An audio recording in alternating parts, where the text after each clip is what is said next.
विदुर से महाराजाधिराज धृतराष्ट्र पूछ रहे हैं कि विदुर, मनुष्य के सुंदर रूप को कौन हर लेता है? मनुष्य के धैर्य को कौन हरता है? मनुष्य के प्राणों को कौन हरता है? और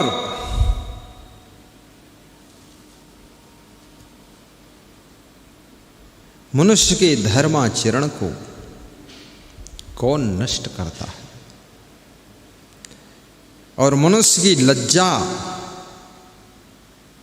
को कौन हरता है? मनुष्य के सदाचार को कौन नष्ट करता है? लक्ष्मी को कौन नष्ट करता है? और मनुष्य का सब कुछ विनाश करने वाला कौन होता है? 8 प्रश्न पूछे गए। 8 प्रश्नों का उत्तर महात्मा विदुर एक ही श्लोक में देते हैं। क्या? जरा रूपम हरति, जरा माने बुढ़ापा, वृद्धावस्था, जर्जर अवस्था। बुढ़ापा मनुष्य के सुंदर रूप को हर लेता है।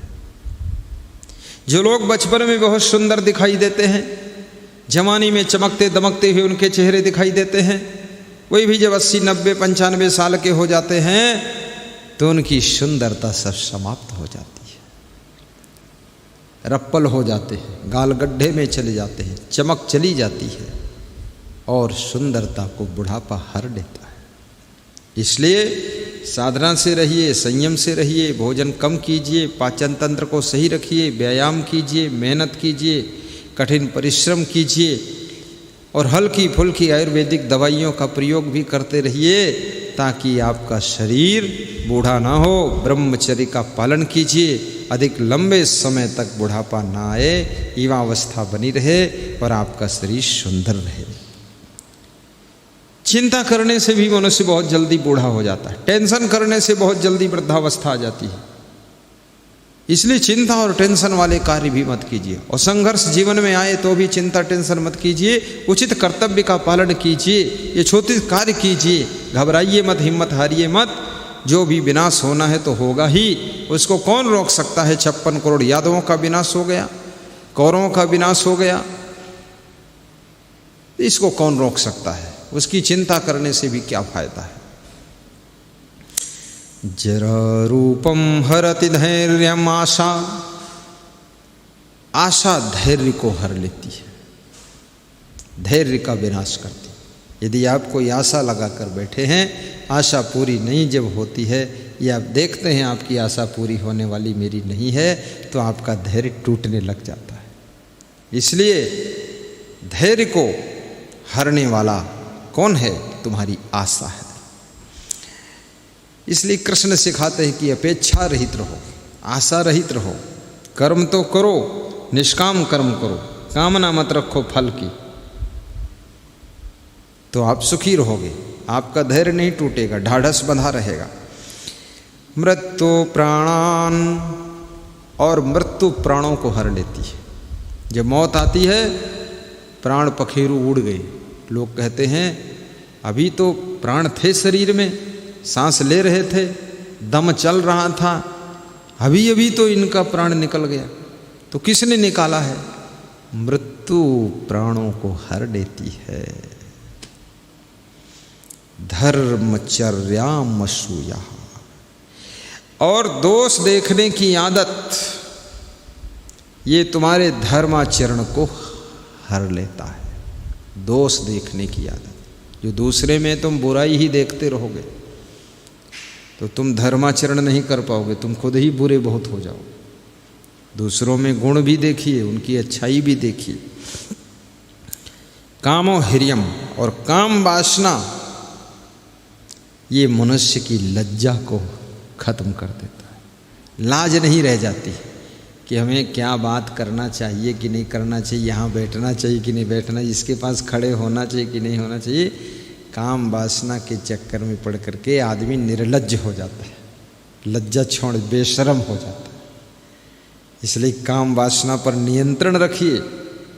काम वासना से प्रभावित हो करके लोगों ने न जाने कितने गंदे गंदे कार्य किए हैं और गंदी जगहों पर खड़े हुए हैं और बदनामी इतनी हुई है, और निर्लज्ज बेशरम बनकर के फिर भी मुंह फैलाते हुए घूमते रहते हैं, उसी में घुसे रहते हैं। सब जूता खाएं, तमाशा घुस घुस देखें।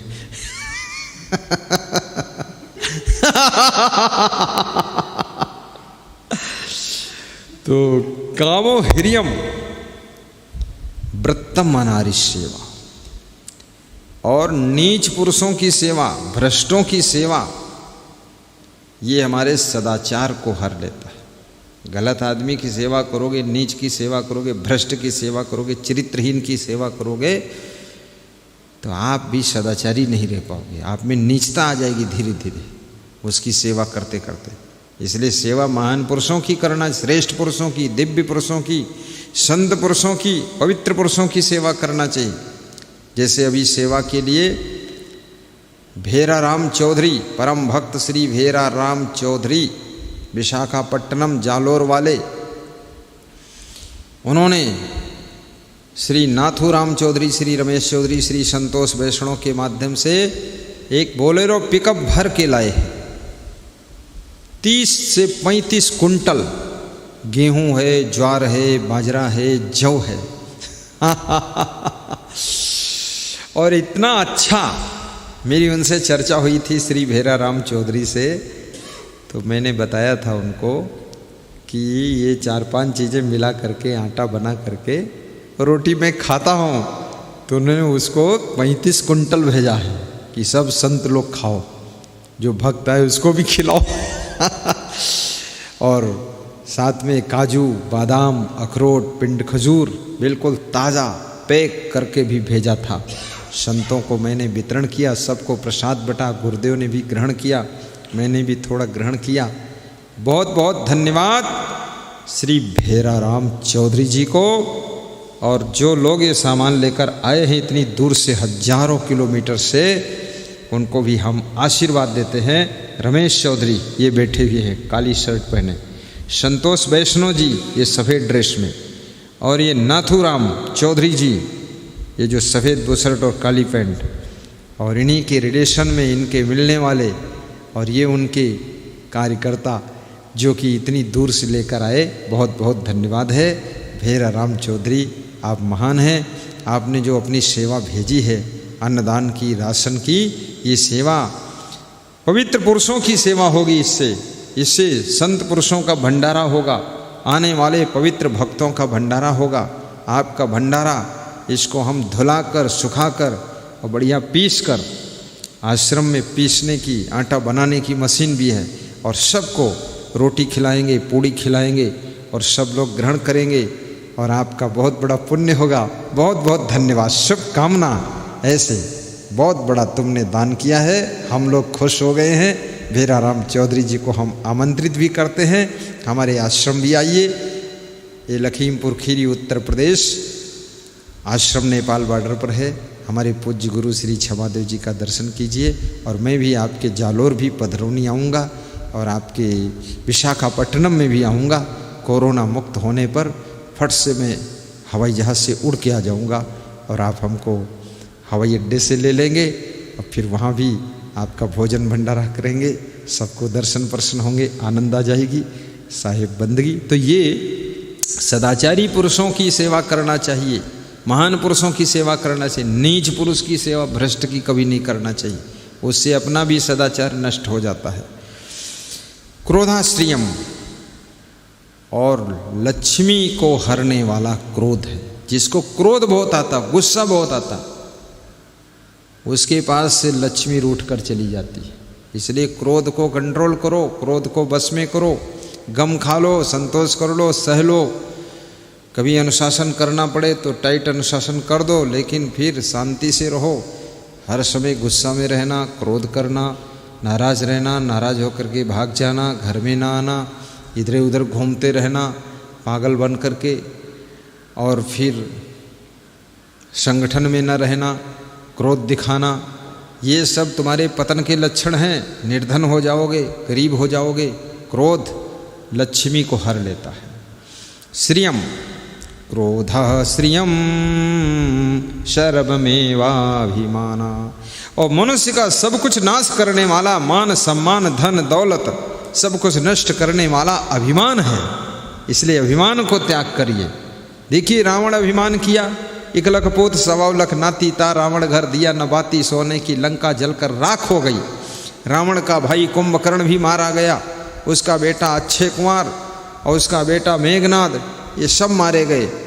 रावण भी मारा गया और 1 लाख पोत 100 लाख नाती सब मारे गए, लाशें बिछ गई, कितनी स्त्रियां विधवा हो गई, सोने की लंका जलकर राख हो गई। लेकिन घमंड नहीं छोड़ रहा था। अगर घमंड छोड़ देता और काम वासना पे कंट्रोल कर लेता, गम खा लेता, समता ले लेता, मंदोदरी ने समझाया, कुंभकर्ण ने समझाया, विभीषण ने समझाया, सबने समझाया, अंगद ने समझाया, हनुमान जी ने समझाया, सबने वानगी दे दिया कि सावधान सावधान, फिर भी नहीं सावधान हुआ, अंततः विनाश हो गया। अभिमानी की पहचान है वो किसी के समझाने से भी नहीं मानता है, कितना उसको समझाओ फिर भी नहीं माने, अपने घमंड में चूर रहेगा। और जो घमंड में चूर रहेगा वो एक दिन चकनाचूर हो जाएगा। सर्वमेवाभिमानः जरारूपं हरति आधैर्यम् आशा, मृत्यु प्राणान् धर्मचर्यामसूयः, कामो ह्रियं वृत्तं मनार्यसेवा, क्रोधः श्रियं सर्वमेवाभिमानः।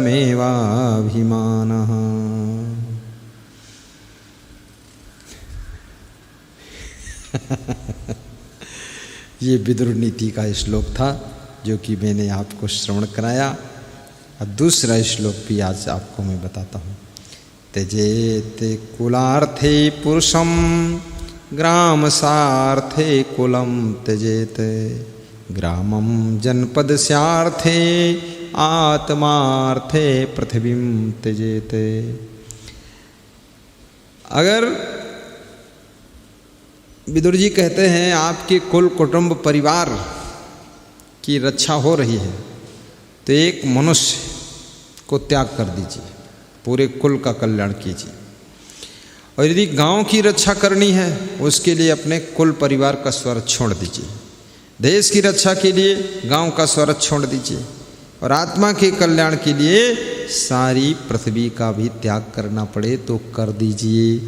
तृणम ब्रह्म विदः स्वर्गम तृणम सूरस्य जीवितम, जिताशस्य तृणा नारी निष्प्रहस्य तृणम जगत। ये चाणक्य कहते हैं।